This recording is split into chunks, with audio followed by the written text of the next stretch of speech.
Assalamualaikum warahmatullahi wabarakatuh. Salam buat teman-teman semua. Tidak terasa kita sudah memasuki tahun 2022. Ini upload pertama di tahun ini. Semoga kita semua selalu diberikan kesehatan, diberikan kelancaran, kemudian diluaskan pintu rezekinya, dan tentunya selalu dalam lindungan Allah Subhanahu wa Ta'ala. Amin ya rabbal alamin. Kembali lagi saya Mr. Dik akan berbagi salah satu sosmed tentang visi pakar, itu menggunakan metode CF ya, Certainty Factor. Nah, untuk lebih ininya kita langsung saja. Seperti biasa, teman-teman bisa langsung mengunjungi websitenya ya, yaitu di www.dixelstripgni.com. Nah, saya di sini menggunakan dua web server SAM, ada yang versi 5,6, kemudian ada yang versi 7. Nah, source ini masih source code lama ya, jadi menggunakan versi yang 5,6.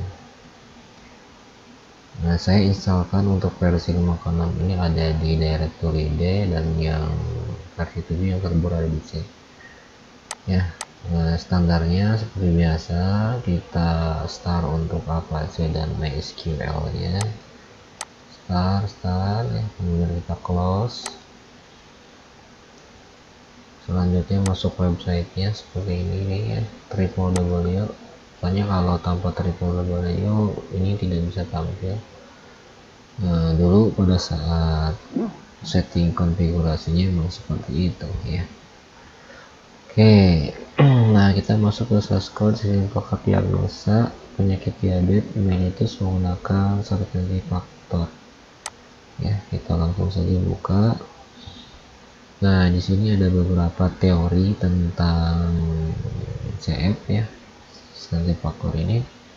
Kemudian ada proses perhitungannya. Jadi teman-teman bisa coba download ini dalam bentuk Excel file ya, file Excel. Ada di link yang sudah saya sediakan. Nah, kemudian sumber perhitungannya dari mana, ini sudah juga ada ya. Teman-teman bisa langsung melalui linknya atau file yang sudah saya siapkan ya, silahkan saja. Nah, untuk full source code-nya kita diklik saja seperti ini, kemudian kita download. Nah, karena saya sudah ada di komputer ya, di PC saya, jadi saya tidak download, langsung kita buka saja. Saya setting untuk versi 5,6 ini ada di directory D. Kita cari folder SAM-nya seperti ini ya, kemudian ht.ocs. Nah, filenya nanti namanya DM itu diabetes mellitus ya. Nah, di folder ini sudah saya sediakan juga database-nya dengan nama dm_cf. Nah, untuk tool editornya saya menggunakan Sublime Text ya, seperti ini nih ya. Ketika sudah di double klik akan tampil seperti ini ya. Teman-teman mungkin ada yang menggunakan Notepad atau yang lainnya, silahkan. Nah, kita copy saja. Nah, apabila ingin mengganti database berarti ada sedikit setting yang harus kita rubah ya. Misalnya kita ingin ganti dengan database yang kita inginkan, berarti di file dm_cf.sql ini kita ganti nama tabel database-nya apa. Nah, selanjutnya koneksinya juga dirubah ya. Nah, dikoneksi seperti ini. Nah, kita ganti db name-nya dengan tabel yang kita gunakan. Tapi dalam hal ini saya coba standar aja ya, artinya menggunakan nama database yang udah ada, yaitu dmcf. Selanjutnya kita masuk ke browser, kita masuk browser.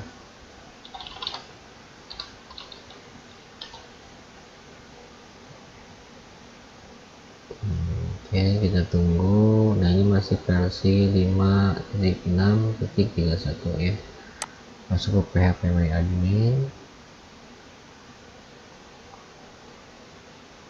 Nah, DM ini sebelumnya udah ada di komputer saya ya, DM. Nah, ini nih. Jadi saya coba hapus dulu saja ya. DM harus saya hapus biar lebih afdol. Nah, yang selanjutnya kita buat database seperti ini. Klik new saja, kemudian tuliskan DM ya, kemudian create. Dia udah terbentuk databasenya, tinggal fieldnya ya, tabel-tabelnya. Kita pilih SQL, kemudian file yang udah saya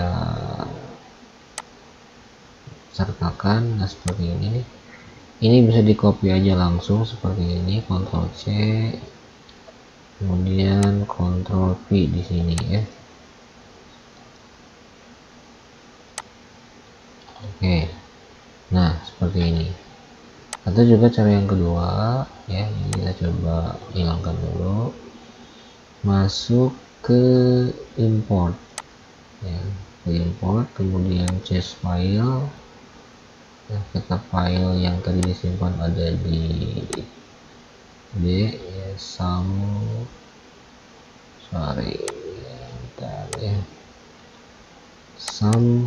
kemudian atau DCS, cari folder yang udah kita simpan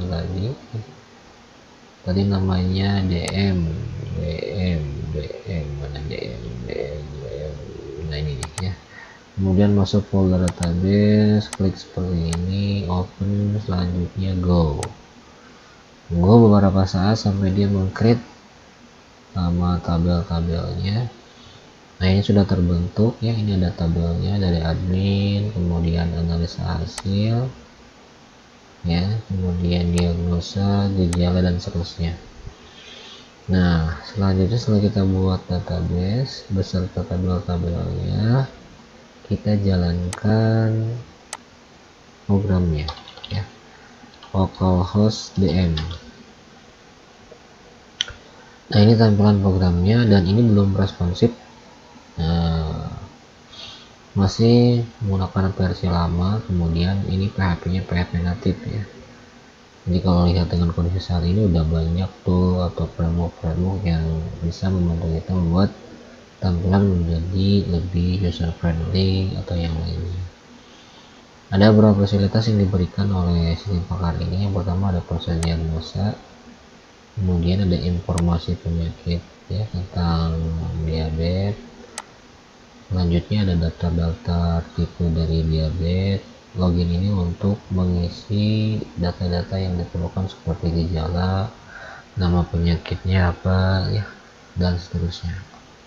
Kita coba proses diagnosa, misalnya kita tes aja ya, jenis kelamin laki-laki, alamat Jawa Barat, umurnya 25, email. Nah, emailnya juga ini kan validitasnya masih, artinya ketika formatnya beda walaupun diisi tetap aja bisa ya.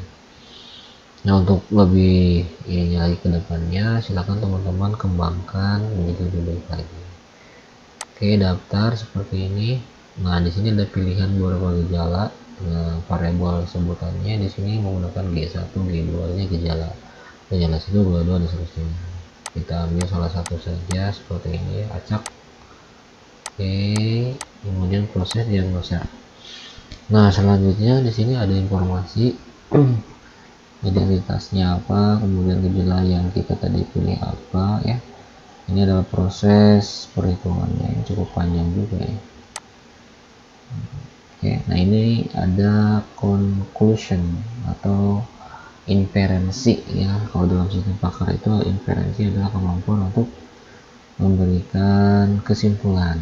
Nah, salah satu kelebihan sistem pakar itu dia berbeda dengan sistem-sistem konvensional yang lain, misalnya kayak penjualan atau yang lainnya, karena mereka kan harus sekvensial itu ada proses-proses yang tidak bisa ditinggalkan untuk menghasilkan sebuah kesimpulan.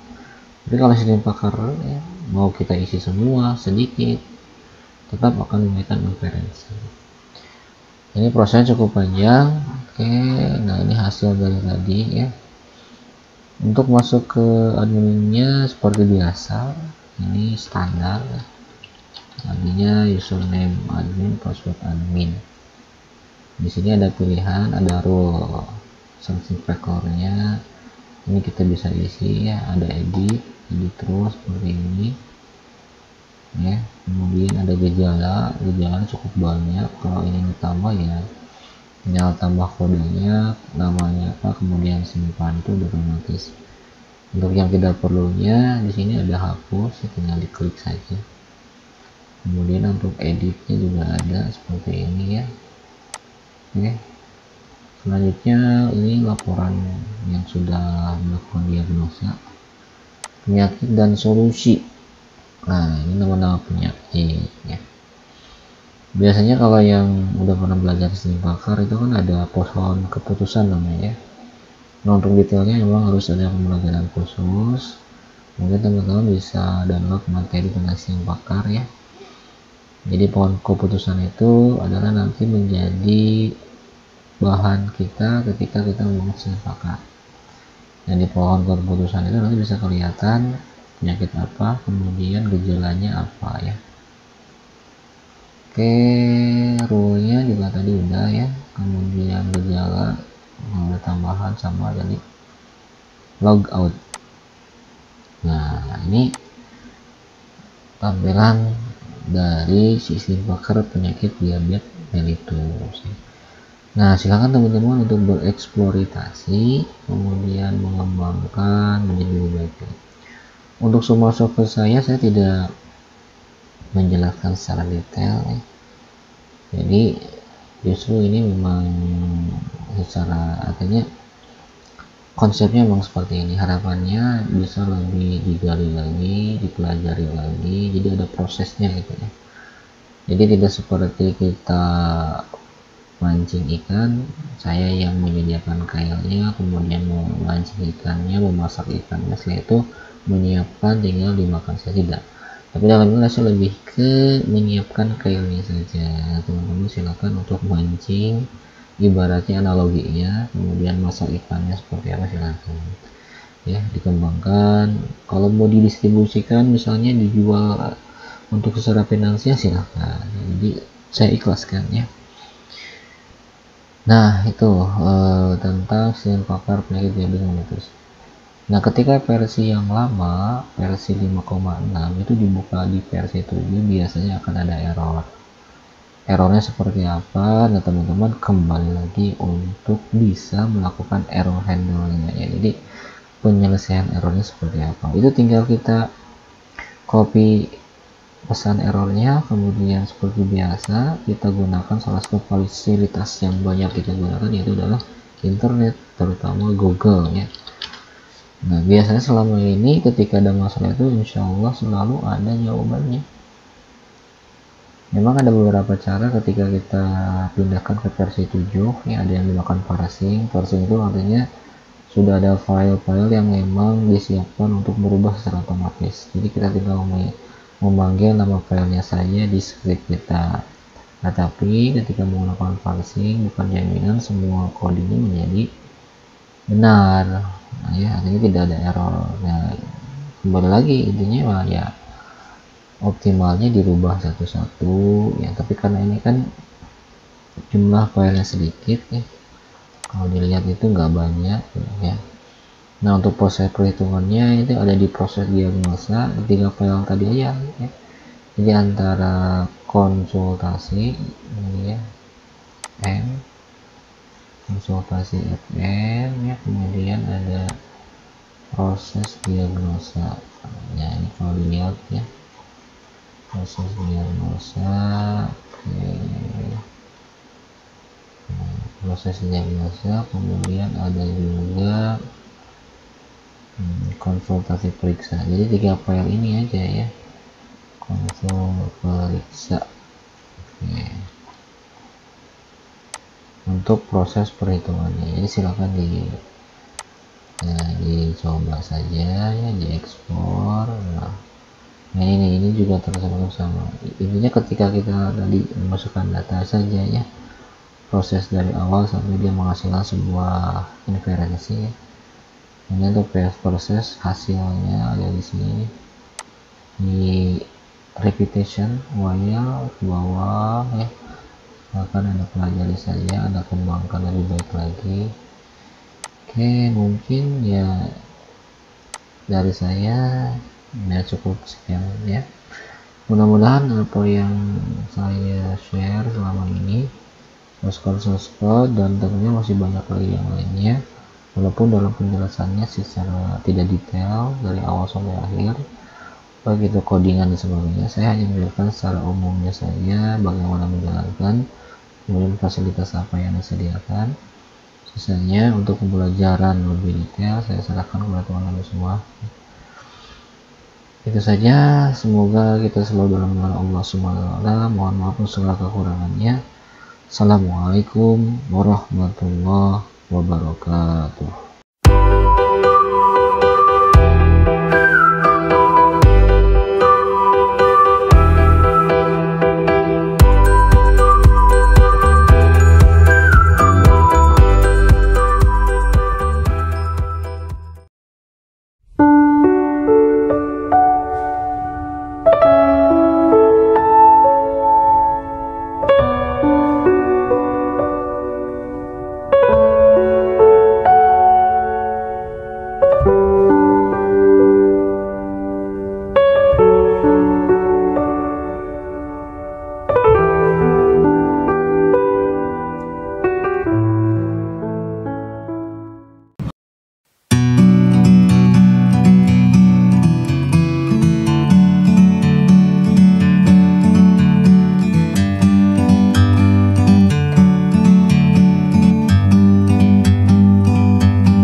Bird on a tree, I'm just sitting here. I got time.